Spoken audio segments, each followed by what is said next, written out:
Happy May the 4th and welcome to another Wednesday Widget, folks.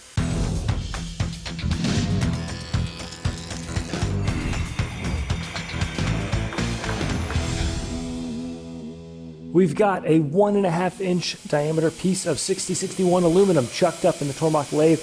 Let's machine it down. Fusion turning is great because of templates. Card here to our page with those templates, but you can right click on a setup, create from template, and use, in this case, say our lathe template. And because lathe cam tends to recognize the features automatically, it's so nice and easy.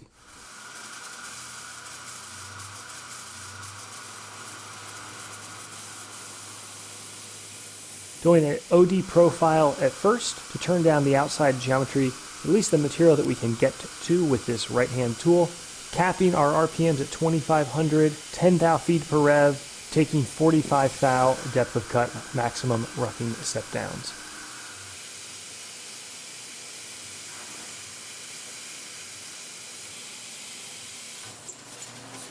Tool change. Now we're switching from a CCMT insert to a DCMT insert, and the geometry shape allows us to access a lot more of the backside cutting while still using a right-handed tool. In that second operation with the DCMT, we've checked rest machining, and Fusion is smart enough to do two things. One, it figures out the remaining stock that we need to cut, so it's not recutting, say over here on the other side of the part, and it's able to figure out how much of this left-handed side it can get to with this insert geometry. The only area it can't get to is this area right here. We're trying a new camera angle. I like it, but I'm told that it can be disorienting, so let us know what you think in the comments below. Next up, we switch to a grooving tool. This is a 2mm button tool from Sandvik that we love because it saved our butt a number of times, because you can groove with it, but we can also outside profile with it. We're set up as a grooving op here to come in and kind of do a roughing strategy to get rid of most of that material. But then what I love is that this tool is also going to do our finishing pass. And it's great because it's able to cut on the right hand as it is here, and then it's able to sort of center cut, and then it's able to cut with a left-handed edge, which means one tool can cut the whole shape and give us great surface finishes, no blend lines. When we profiled the part in the beginning, that tool has a nose radius, which means it's not able to get all the way into that corner, and I want a relatively sharp corner. So we're coming in with our parting tool, and that parting tool is going to be able to give us a single groove that is going to give a pretty darn square corner. I think it technically has a 4 thou radius, but that won't be a big deal for this.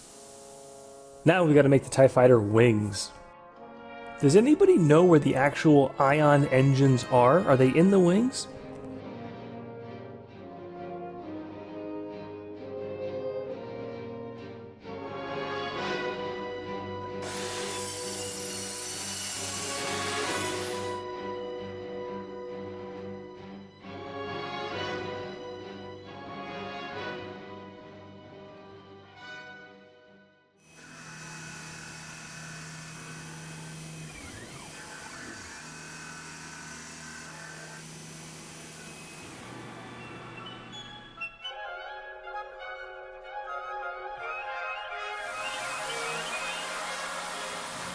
We're machining this hole to a relatively tight tolerance because we want it to be a nice light press fit over the ends that we turned down on the lathe.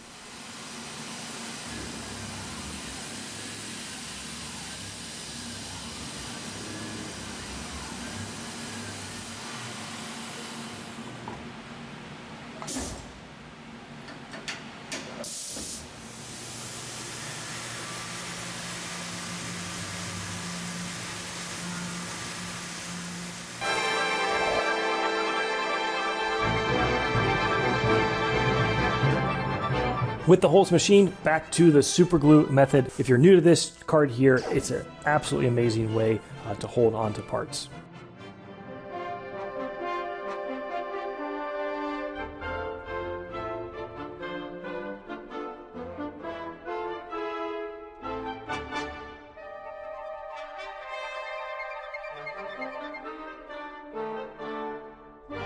Find our X, Y, and Z 0 with the Heimer.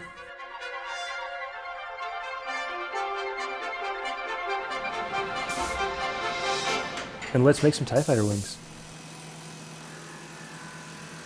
A quick deck with the Superfly 2500 RPMs. You can go up to 45 inches a minute. We were only going 15 inches a minute here, probably because we need to update one of our Fusion templates.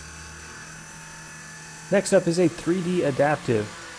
10,000 RPMs, 2,000 feet per tooth, which is 60 inches a minute, 15% step over, or about 56 thousandths of an inch. We're leaving some radial and axial stock to come back to clean up. We really do love the Tormach 770. We used to be big fans of the 1100, but I gotta say, having the 10,000 RPM is really awesome, especially for just about anything in aluminum. Even though this is almost 1,000 surface feet per minute, which seems really fast, modern carbide tooling loves that speed. Coming around to do our finishing cleanup pass, same speeds and feeds, but there's a really important thing happening here. Remember in the adaptive, we left 20 thou radial stock to leave. That means the width of cut or radial engagement on the finishing pass is 20 thousandths of an inch. We're running the tool at 2 thou feet per tooth. So you've got to keep in mind chip thinning effect. It's pretty amazing what it does. And card here to the video where we dive a little deeper. But here we're using a 3/8 inch tool with 20 thou radial step over and a programmed feed rate of 2 thou per tooth. The effective or actual chip per tooth is under 1,000th of an inch. And that's not a huge deal in aluminum because the tools are quite sharp and the aluminum is quite forgiving, but this can really bite you in materials like steel, or more so materials like stainless steel. And finally, another finishing pass, this time on the floor. By checking the stock contours as the outside periphery, it gives us a pretty cool kind of radial hex look to it. And finally, the chamfers, which really add to the 3D look of them and I think make the wings really pop.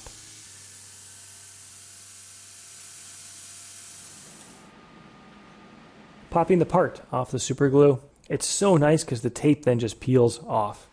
We left the part attached to its stock off the lathe, and that lets us now come over to the Tormach and engrave the face or the cockpit of the TIE Fighter on there. But what we realized would be even cooler was to just take a rattle can of spray paint. Let's spray paint this black. Then we're going to disassemble it and laser the patterns onto the TIE Fighter.